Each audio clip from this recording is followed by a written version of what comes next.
हिंदू इन्फोपीडिया आपका स्वागत करता है। आज हम एक संवेदनशील लेकिन अत्यंत महत्वपूर्ण प्रश्न का विश्लेषण करेंगे। जब आधुनिक कल्याण प्रणाली समानता और एकीकरण को बढ़ावा देने के बजाय विचारधारात्मक विस्तार को प्रोत्साहित करती है, तब क्या होता है? सिद्धांत रूप में, कल्याण योजनाएं उन लोगों की सहायता के लिए होती हैं जो सामाजिक रूप से कमजोर हैं।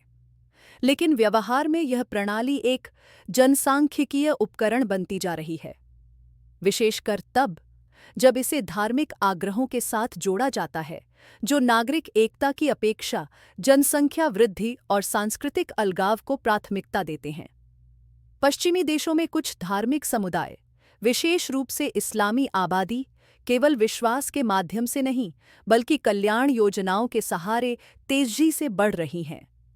बच्चों के लिए भत्ते, आवास सहायता और समानांतर अनौपचारिक शिक्षा प्रणालियां एक ऐसा ढांचा बनाती हैं जो केवल जीवन यापन ही नहीं बल्कि विचारधारात्मक वृद्धि को भी बढ़ावा देती हैं, वह भी बिना किसी सामाजिक समायोजन के। आइए शुरुआत करते हैं यूनाइटेड किंगडम से, जहां कुछ मुस्लिम परिवारों में पीढ़ी दर पीढ़ी निर्भरता एक स्थायी जीवन शैली बन चुकी है। ऐसे परिवार मिलना असामान्य नहीं है, जहां एक पुरुष की अनेक पत्नियां, प्रत्येक स्वयं को एकल माता के रूप में दर्शाकर सरकारी लाभ प्राप्त करती हैं, जबकि पुरुष अनौपचारिक रूप से कार्य करते हैं या विदेश में रहते हैं। धार्मिक स्कूल, केवल हलाल भोजन की सार्वजनिक सुविधा और विशेष प्रार्थना स्थल, ये सब चुपचाप सरकारी सहायता प्राप्त करते हैं। समावेशन के उद्देश्य से शुरू हुई ये योजनाएं अब अलगाव को बढ़ावा दे रही हैं। वहीं दूसरी ओर हिंदू और सिख जैसे धार्मिक समुदाय शिक्षा, परिश्रम और नागरिक मूल्यों के माध्यम से योगदान देते रहते हैं, बिना किसी सांस्कृतिक सहायता या सरकारी समर्थन के। कल्याण मॉडल यह मानकर चलता है कि सभी नागरिक समान सामाजिक मूल्यों को साझा करते हैं, लेकिन जैसा कि यूनाइटेड किंगडम का उदाहरण दर्शाता है, नीतिगत तटस्थता से सामाजिक समावेश की गारंटी नहीं मिलती। इसके बजाय यह प्रणाली समानांतर समाजों को मजबूत कर सकती है। अब चलते हैं संयुक्त राज्य अमेरिका की ओर, जहां कल्याण योजनाएं धर्मनिरपेक्ष प्रतीत होती हैं, लेकिन आंकड़े कुछ और ही कहानी बताते हैं।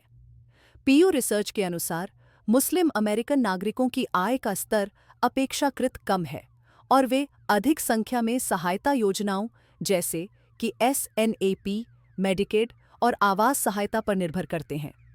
भले ही धर्म का उल्लेख सार्वजनिक कल्याण आंकड़ों में नहीं किया जाता, लेकिन कुछ स्पष्ट प्रवृत्तियां सामने आती हैं। उच्च बेरोजगारी, एक ही क्षेत्र में सघन आवास और पीढ़ी दर पीढ़ी निर्भरता। इसके साथ जोड़िए ज़कात, धार्मिक दान की एक प्रणाली जो प्रायः औपचारिक आर्थिक निगरानी के बाहर संचालित होती है।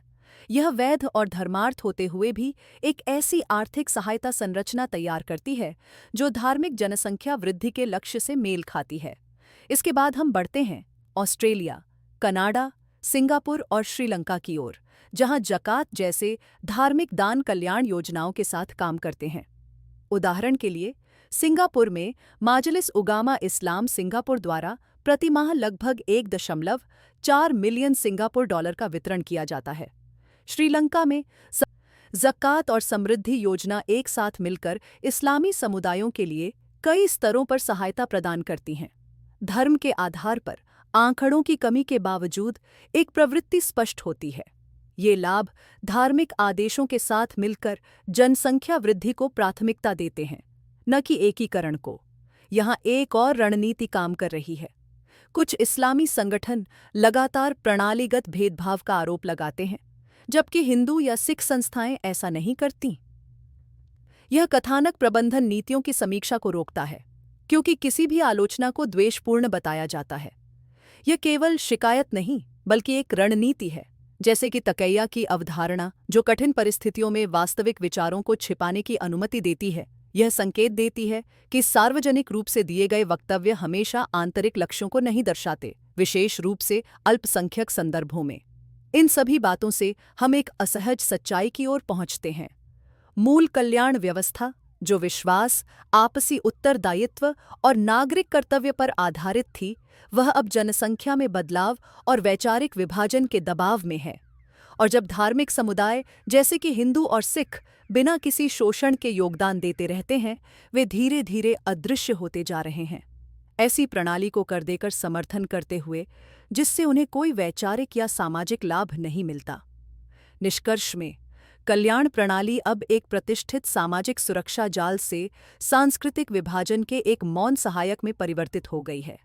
इस प्रणाली को केवल आंकड़ों में नहीं, बल्कि मूल्यों में भी पुनर्विचार की आवश्यकता है, क्योंकि जब गर्भधारण को बिना सामाजिक समावेश के पुरस्कृत किया जाता है, तो भविष्य साझा नागरिकता का नहीं, बल्कि समानांतर सभ्यताओं का बनता है।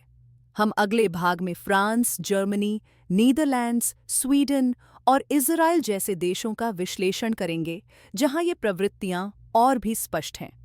देखने के लिए धन्यवाद। कृपया पसंद करें, सदस्यता लें और पूरी जानकारी के लिए hinduinfopedia.com पर लेख पढ़ें।